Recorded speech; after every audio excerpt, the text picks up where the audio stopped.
Good morning to you. This is a Tuesday morning. It's the 8th of April. And if you've joined us, you are on the fifth connection where we are talking through the storyline of the book of Hebrews, which highlights the importance of stick to itiveness. Why, as believers, we are not to stagnate, but we are to press on. We are to endure to the end. We are to continue believing. We need to trust Christ every moment of our lives, all the way to the end. Isn't it interesting how that delayed gratification carries great potential and great promise? If we look at saving money for retirement, instead of spending it all when we are at our height of our energies and our careers, we have something for a rainy day. Delayed gratification. This morning, we're going to look at that section in chapter 10, from verse 32 to verse number 39. And we are going to see how important it is that we prepare a gift for ourselves, or a gift to ourselves, our future selves, because that will entail delaying present gratification for future benefit. It is so important to do that because delayed gratification really works. Uh, and we are not to be ditching our present sacrifices because of immediate gratification. So what the writer does throughout the 303 verses of the unfolding story is he shows believers how that to cling to Christ is the best thing ever to do, to stick with him. Because to go back to the old ways, to go back to the old paradigm, to go back to Judaism is a retrogression. I trust you're listening very carefully. It's a retrogression. Some feel that if they wear a Jewish prayer shawl, a scarf, adopt Jewish practices, somehow that they are closer to God. Some even believe that if you learn Hebrew and you read in the Hebrew text, you're closer to God, like the Jews were. Well, the whole book of Hebrews debunks that idea. To go back to anything of the old way is to retrogress. No matter how great sounding it is, it may provide you with great security, but you will damn yourself if you think that that is the way to go.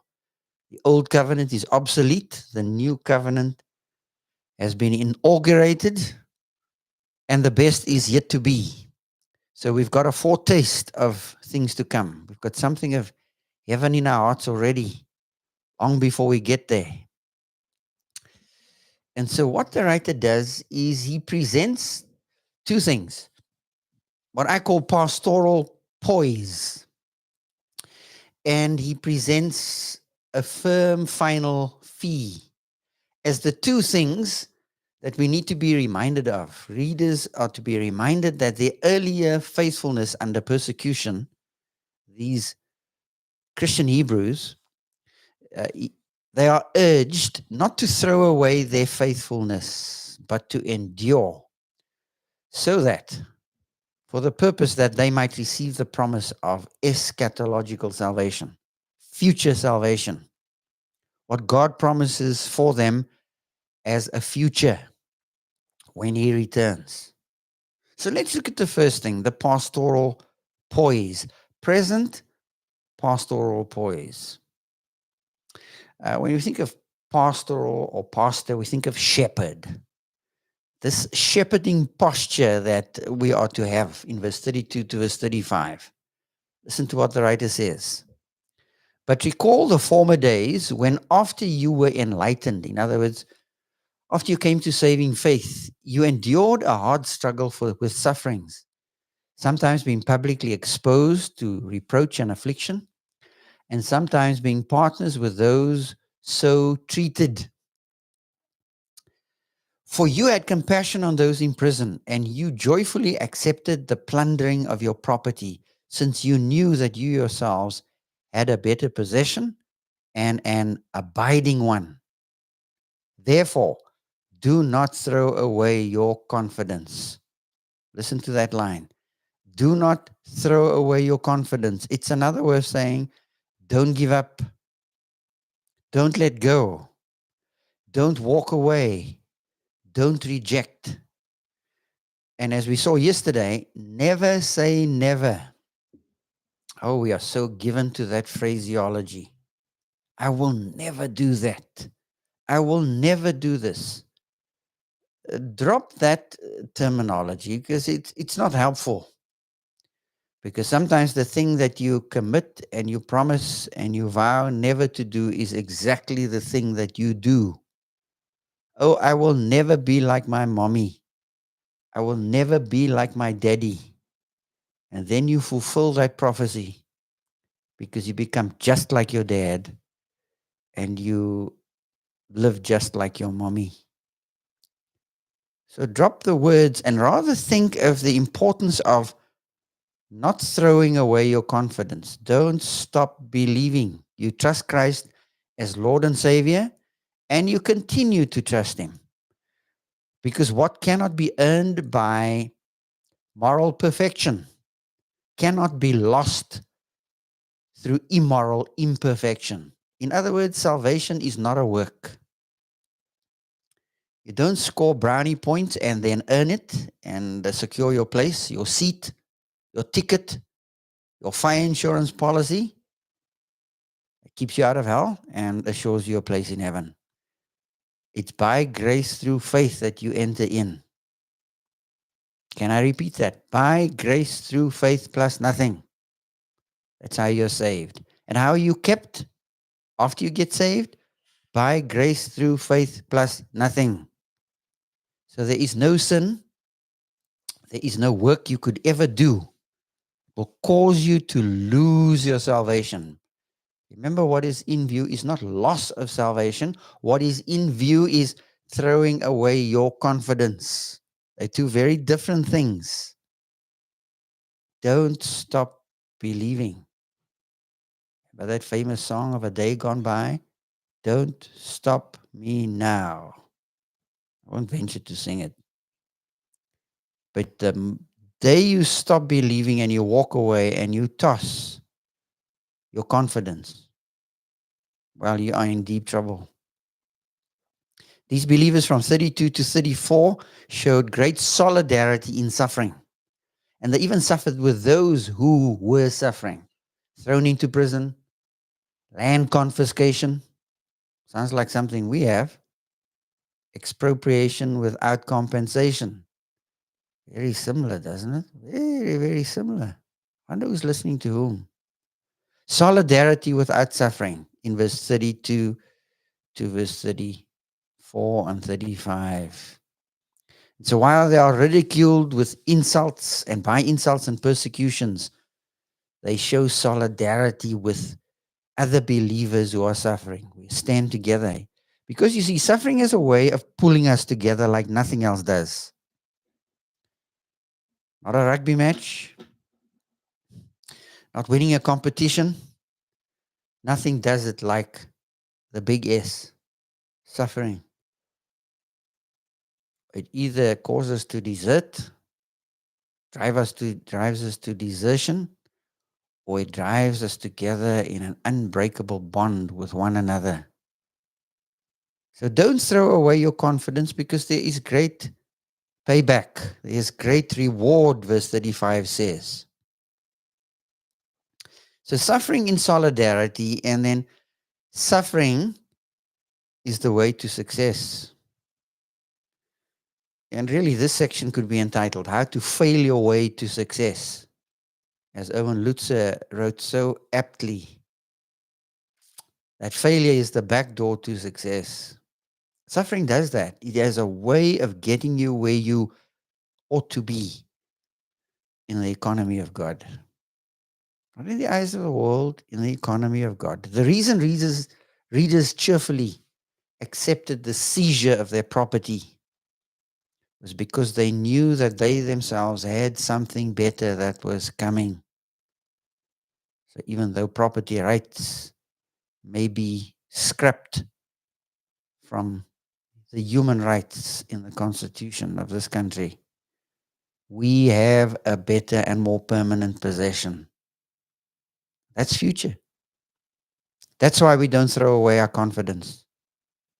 That's why verse 36 says, you have need of endurance. Oh, that's what we need. We need some tire on our wheels. We need some rubber. We need endurance. That's what's so difficult about life and living. You know, we all are off to a jump start when we trust Christ and we're out of the blocks and we're dashing for the finish line. And then we get into our 30s and our 40s and our 50s and we start getting out of breath. We start losing momentum. We start studying and we become very academic and we have more degrees than a thermometer has. And what happens? And our love for the Savior grows ice cold. That's the danger. You have need of endurance. It's a word we don't like because it's a word that carries longevity. It's persevering. It's holding on over the long haul.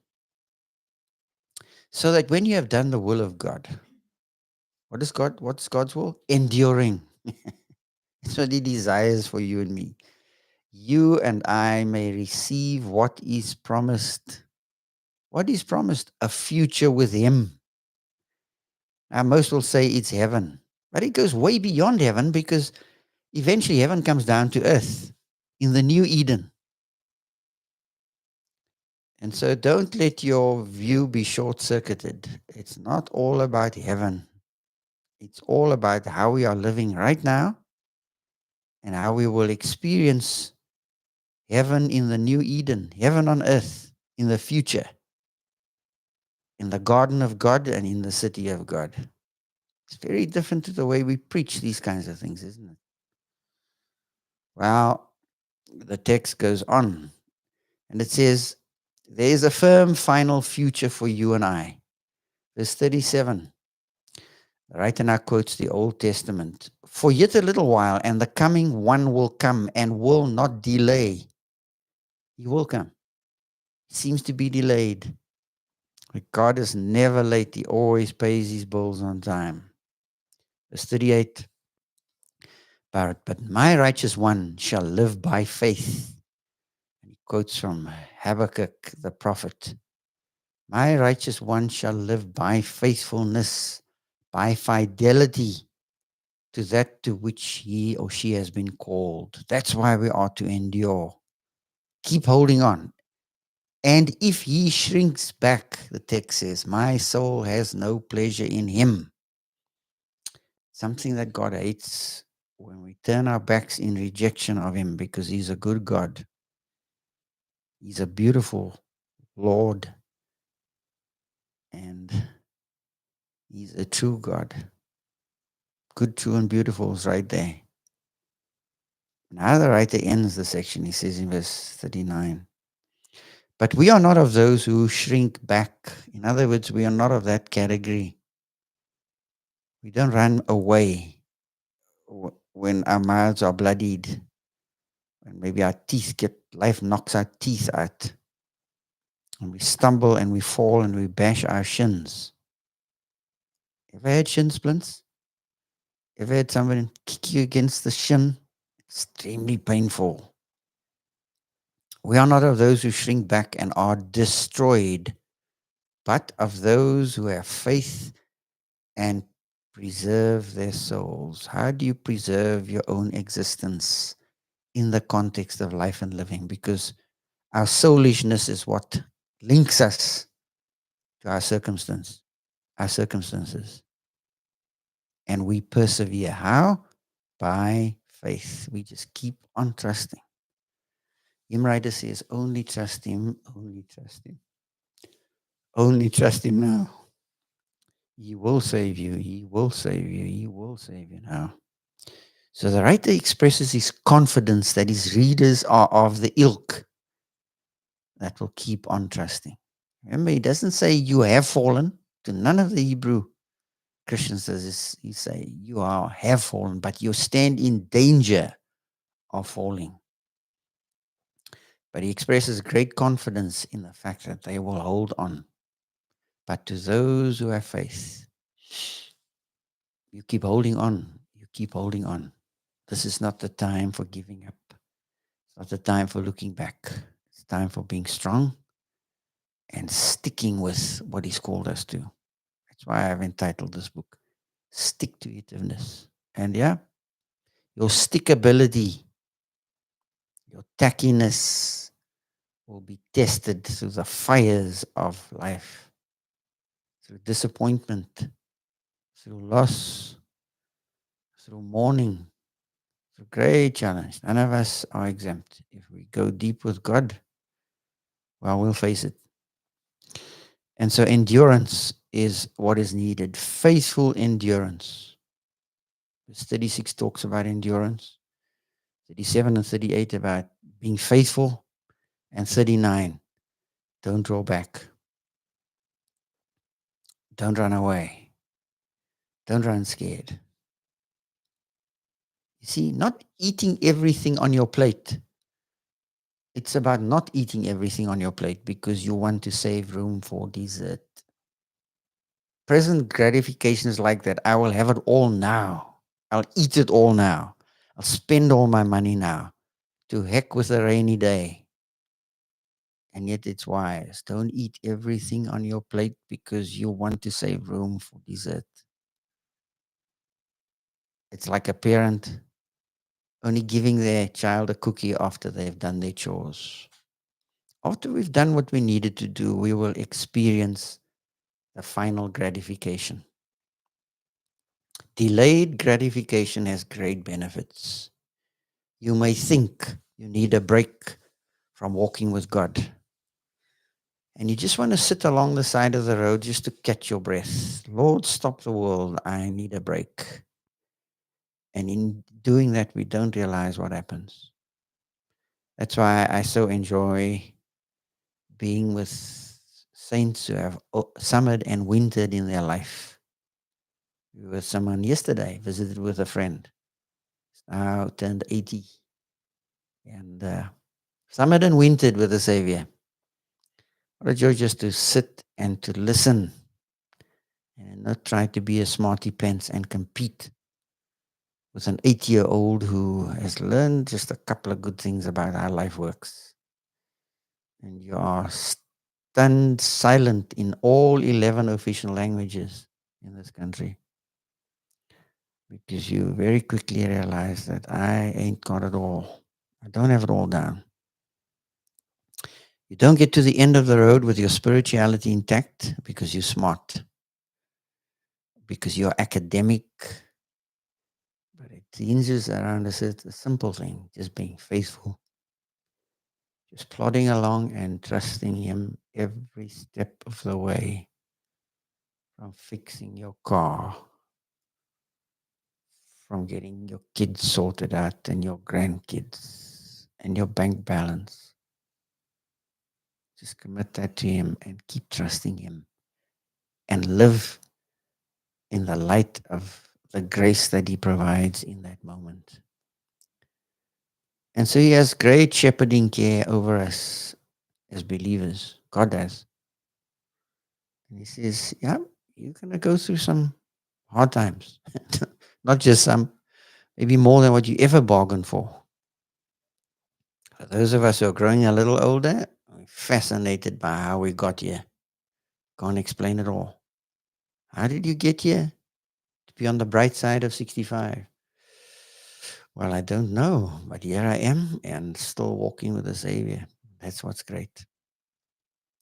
What's driving your addictions? What are the things that you are egoically attached to that is chipping away at your agency or at your becoming agentic, at your becoming adept at managing and handling your life? those become addictions because those habits decrease your agency. What weak decisions have you made over this past week that have decreased your agency? And what decisions have you made where you've seen an increase and you've become more agentic? Your agent arena attunement is a lot sharper. You have some idea of what's potting. And that's what wisdom was about, skillful navigation of what life throws. And so, how about giving a gift to your second self? Preparing that gift now for when the time comes, you can present that gift because you have delayed present gratification for future enjoyment. Or do you want to live it up now and get stoned by what life throws at you just to gratify your glands in the moment? And when you get to the end of the race, you find that you have nothing. You're climbing the ladder of success only to find at the end of your days that your ladder's been leaning on the wrong wall. Trust that you've been challenged by what we've shared from the story. Stick with Jesus, stick with the Savior. Trust that you will enjoy the day as you walk with God. Goodbye for now.